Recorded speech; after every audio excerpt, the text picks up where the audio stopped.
முருகன் சித்தரா? ஆமாம், இப்போ எல்லாருமே சித்தர் தான். ஏன்னா கடவுள் கொள்கை, கடவுள் கோட்பாடுன்னு வந்துட்டிங்கன்னா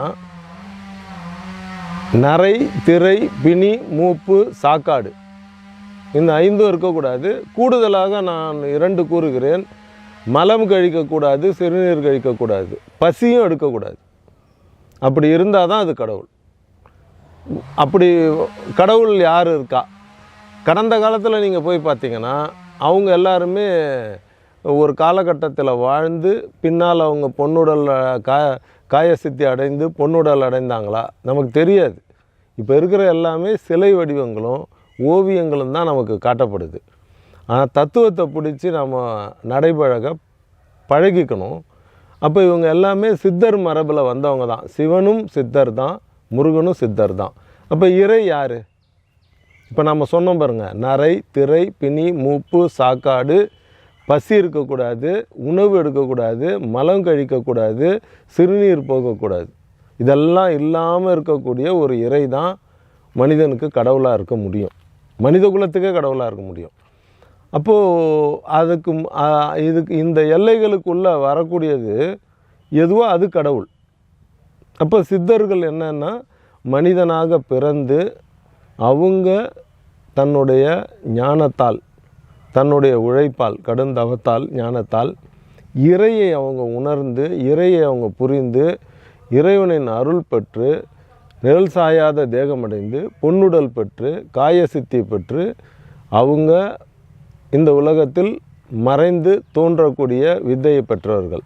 நீங்கள் இன்னும் சுருக்கமாக சொன்னால், அடக்கம் அமரருள் உய்க்கும், அடங்காமை 6 இருள் உய்த்து விடும். இந்த குறளுக்கு விளக்கத்தை நீங்கள் மெய்வழிச்சாலையில் போய் பார்த்தீங்கன்னா அவங்க வேறு ஒரு பொருள் சொல்லுவாங்க.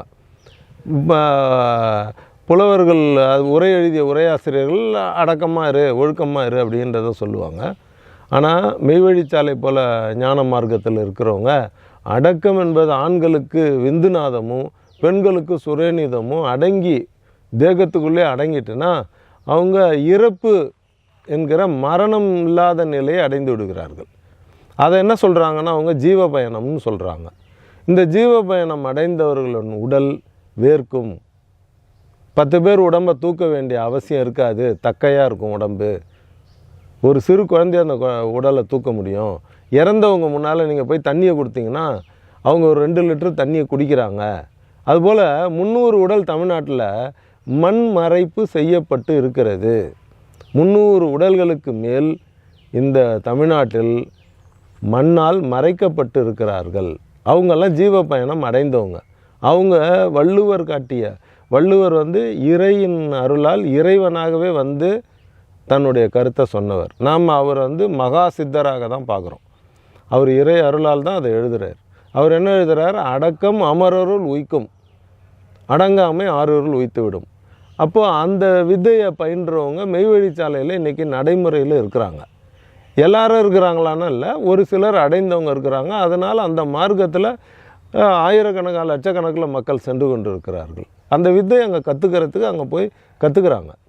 அப்போ அவங்க என்னன்னா அந்த உடலை மண்ணில் நீங்கள் தோண்டி புதைச்சி வைக்கிறப்ப அந்த உடல் மண்ணால் தீண்டப்படாது.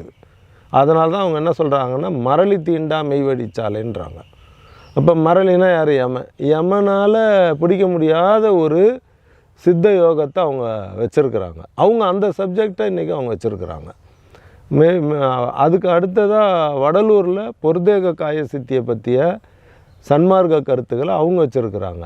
நம்ம முருக தர்மம் சன்மார்க்கங்களில் மேல்நிலைப்பட்ட மார்க்கமான முருக சன்மார்க்கத்தை எடுத்து கூறுகிறது.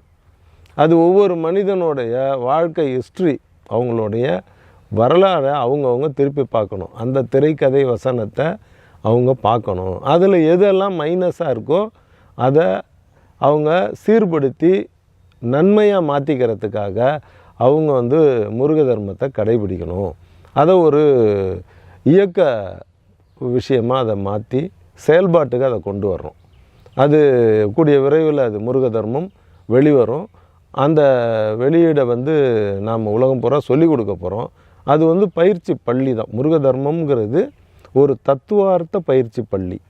இந்த தத்துவார்த்த பயிற்சி பள்ளியில் அவங்க ஆத்ம தரிசனம் கற்றுக்கிட்டு அந்த ஆன்மாவை அவங்க உணர்ந்து அதன் வழியாக அவங்க வந்து ஜோதி தரிசனம் அடையணும். இந்த புற உலகத்தில் வந்து எது ஆன்மா அப்படின்னா சூரியன், ஆத்மகாரகன்னு சொல்லக்கூடிய சூரியன் தான் புற உலகத்தில் ஆன்மா. அக உலகத்தில் அவங்கவுங்க ஆன்மா இருக்குது. அந்த ஆன்மா வந்து எது இறைவனோ அதை காட்டும்.